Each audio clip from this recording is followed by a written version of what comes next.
All All right. right, we are live. Let me just make sure that we are live on Instagram here.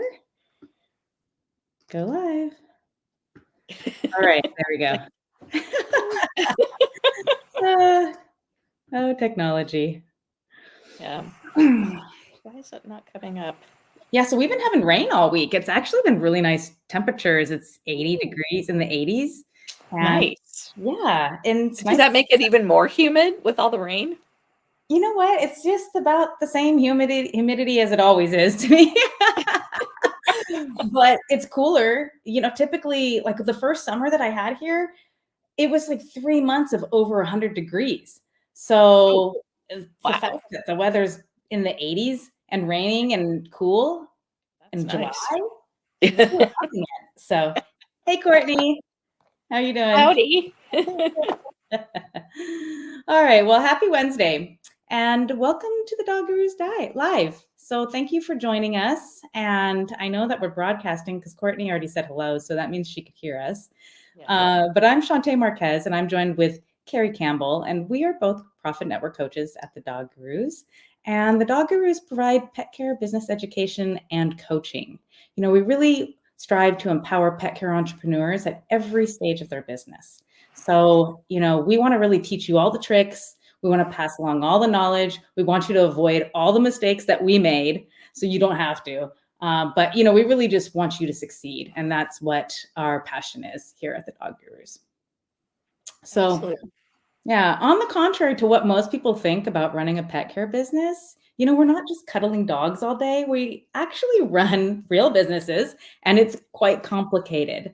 And today's topic is, I believe, a great topic because I think businesses big and small, and not just in the pet care industry, I think this goes across the whole landscape of just operating a business. But a lot of businesses struggle with the critical decision of how to structure your staff. Should you have a staff where everybody's cross-trained and handling a variety of tasks? Or should you establish a staff that has clear-cut roles for maximum efficiency?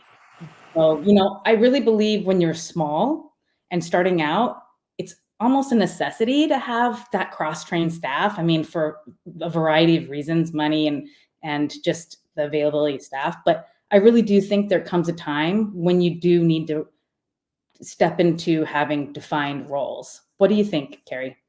Absolutely. I think that when you have cross training, especially when you're first starting out and you do have a smaller staff because your business is just kind of at that real beginning stages, that creates a lot of flexibility as far as you being able to schedule staff. It can also improve teamwork, and make everybody kind of have a true understanding of what all the different positions do. Maybe some of the disadvantages of that, though, would be that there aren't any clearly defined roles, and that may be frustrating for some. If some people come in and they really are very task oriented and they want a specific role, they want to look for somewhere where they have some kind of a career path, that may be discouraging to them.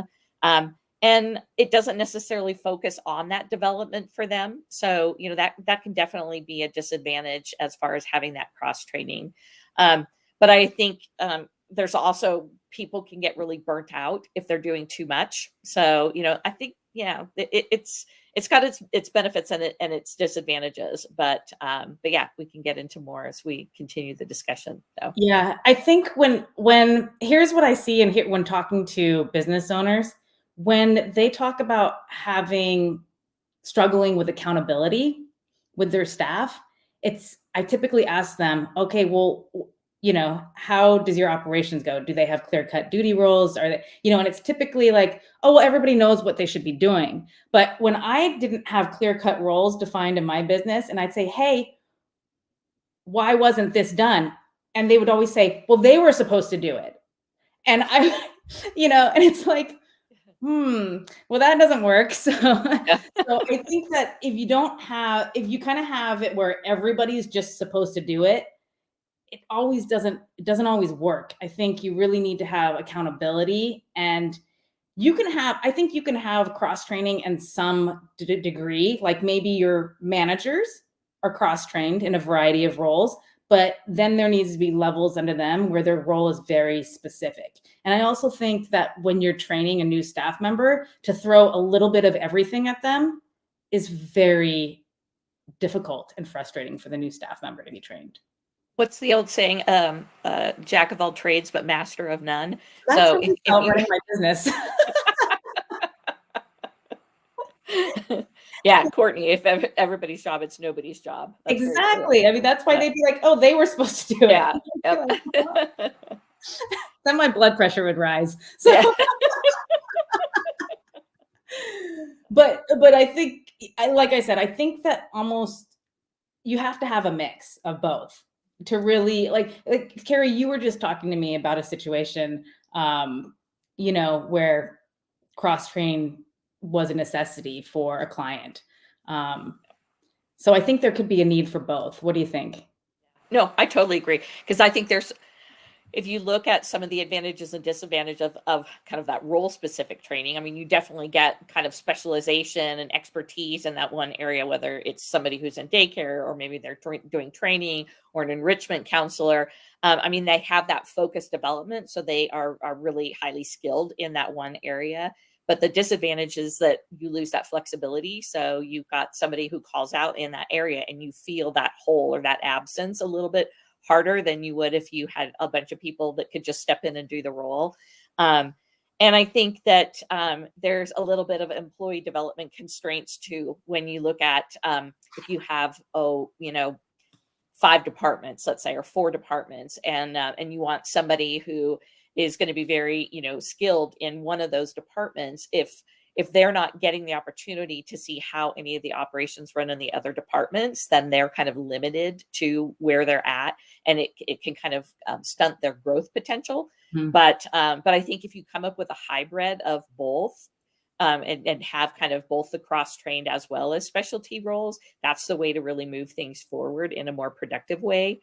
Because I think it may be easier to focus on, here's the primary role. This is somebody who is, you know, really skilled at doing group supervision, but they may also be really good at doing some basic training, or maybe they're great at doing enrichment activities. So, their primary job is this one area, but their secondary can help if you have a call out in some other areas. Mhm. So does that make sense? Yeah, that makes sense, and that makes me think of, first of all, I wanna say hi to Lynn. Hi, Lynn. Oh, Thanks for joining.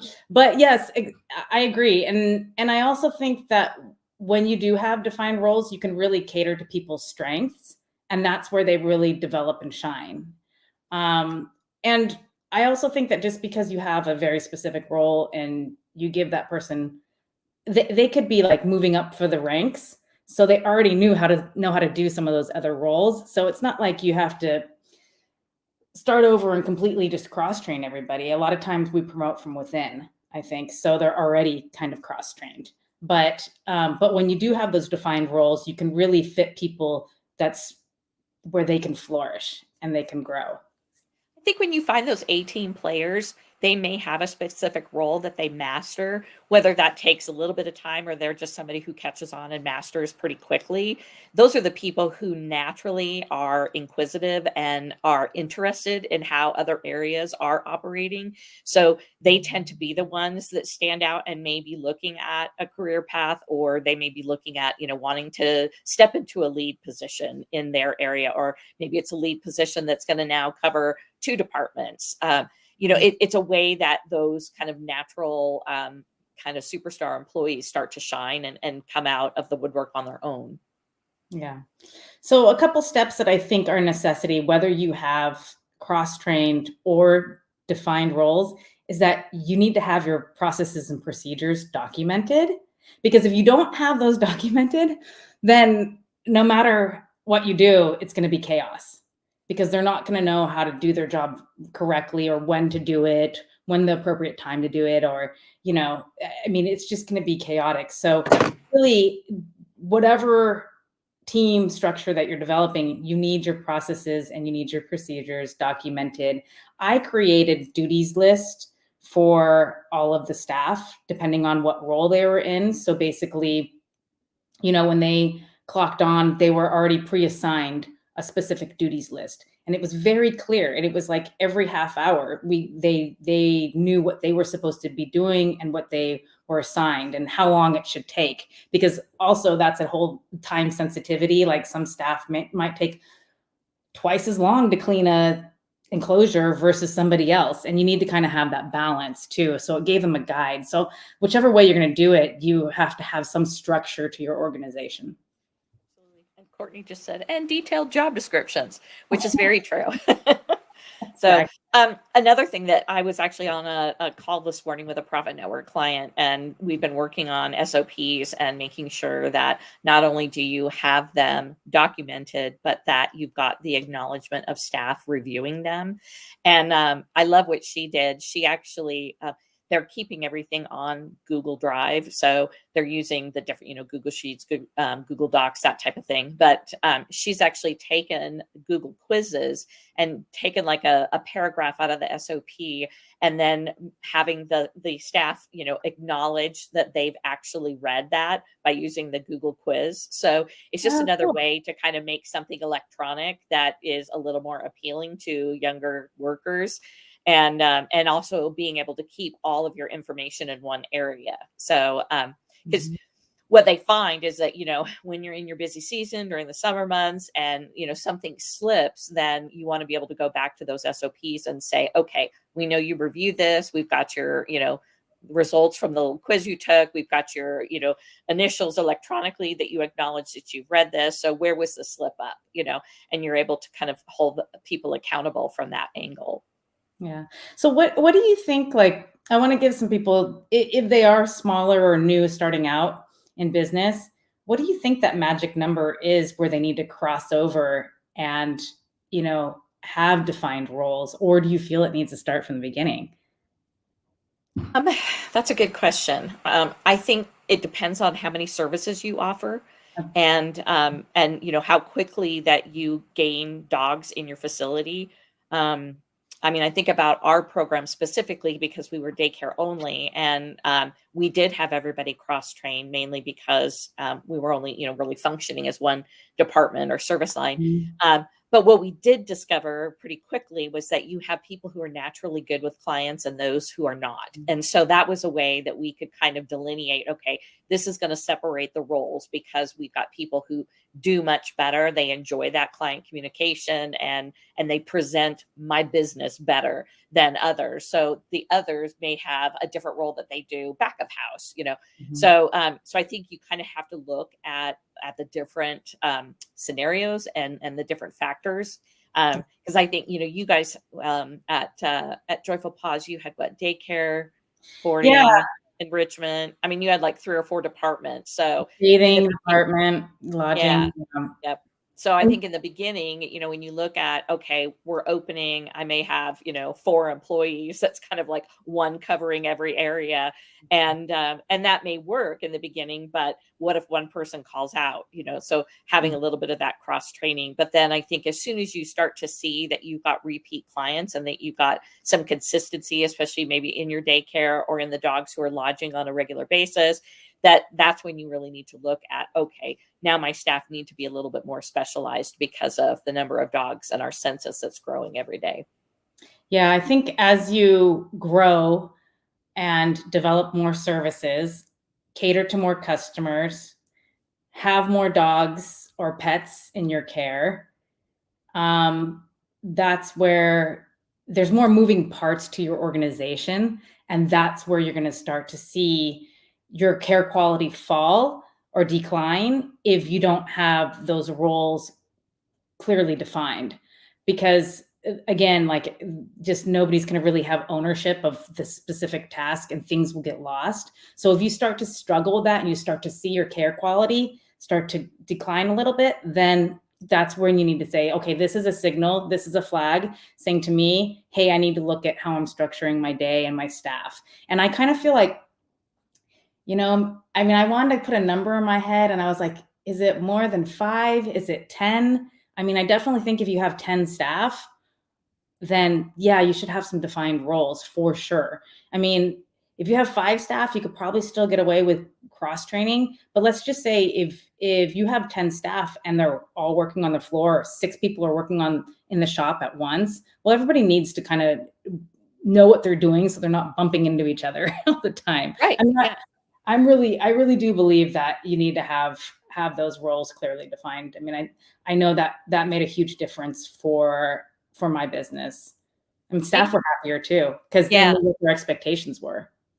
Maybe in the beginning that starts with, you've got checklists that you have. And when you're kind of transitioning from everybody being cross-trained to do everything to being a little bit more specialized in specific roles, maybe you just start by assigning certain areas of the checklist every day. This is yours. This is yours. This is yours. So there isn't anybody saying, oh, well, it wasn't my job. They were supposed to do it, because clearly it's defined on a checklist. So, that may be a way to kind of start to transition to, okay, then this person's doing those tasks so well, we're going to move them into this specific role. And that's where you can start to grow and development, the specific role aspect. Yeah, exactly. So let's see. So I actually found this really cool diagram that, I was looking at doing some research, and it was like how to design an effective cross-training program. But I really feel like you could use it for both, but maybe just take out some of the things. I'm going to share it. I didn't tell you I was going to do this, but surprise. So let me find it and put it in here. Sorry, take a second. Oh, hold on. I think I have to share my screen because it's not a PDF. Okay.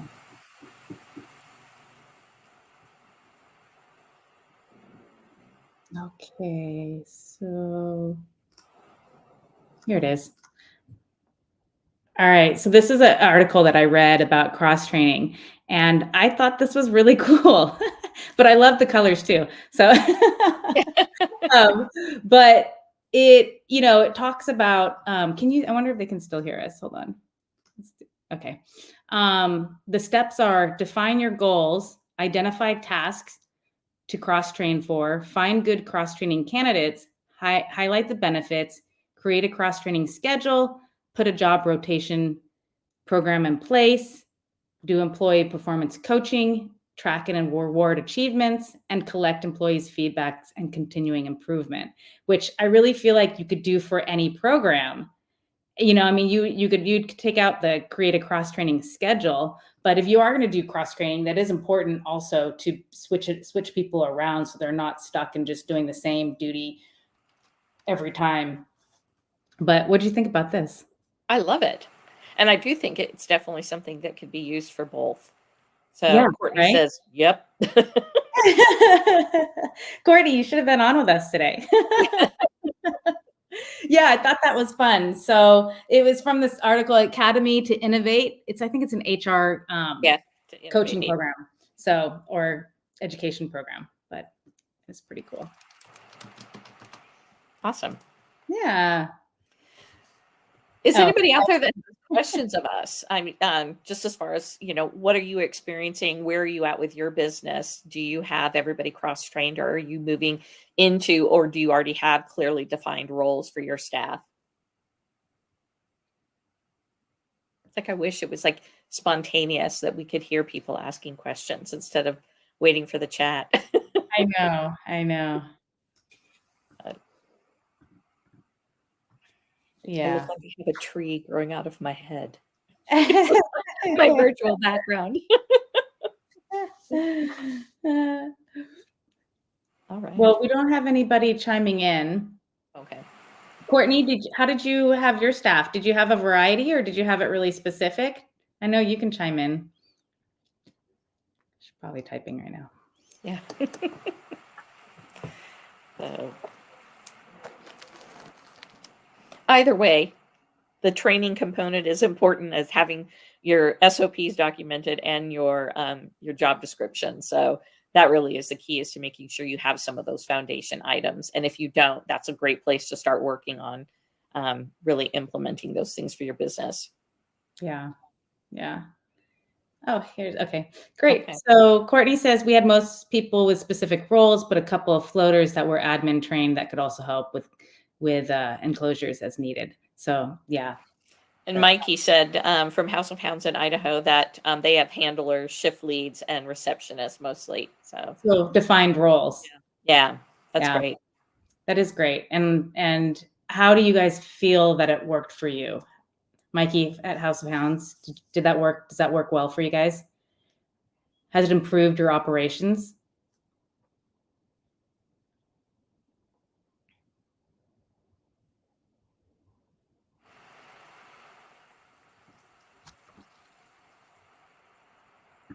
Yeah. One of the other things that kind of in doing the balanced approach of both the cross training and role specific is that it does create some flexibility in how you create the staff schedule because you can make changes based on hours that people want to work. And I know people nowadays seem to want to work shorter shifts, like 6 hours instead of 8, but there are some people that still would rather do like a 10-hour shift and only work like 3 10s in a week, or 4 10s if they wanted to be full time. And so I think that flexibility, having somebody that is there for a longer shift that is very focused on one specific area, they could lead for that day. I think overall it's just kind of giving them some more choices as well as giving you the flexibility in how you're scheduling. Mm-hmm. Yeah, Courtney had said something. She said, I would say my two admin floaters were my strongest admin over time because they really could help be liaisons between the two departments. Good. That's great. All right. Well, anything else to add to this chat here?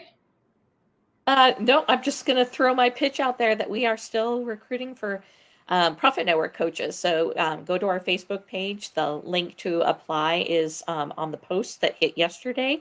So please fill out the application if you are interested, because we would love to have the opportunity to learn more about you and see if you're right for our coaching team.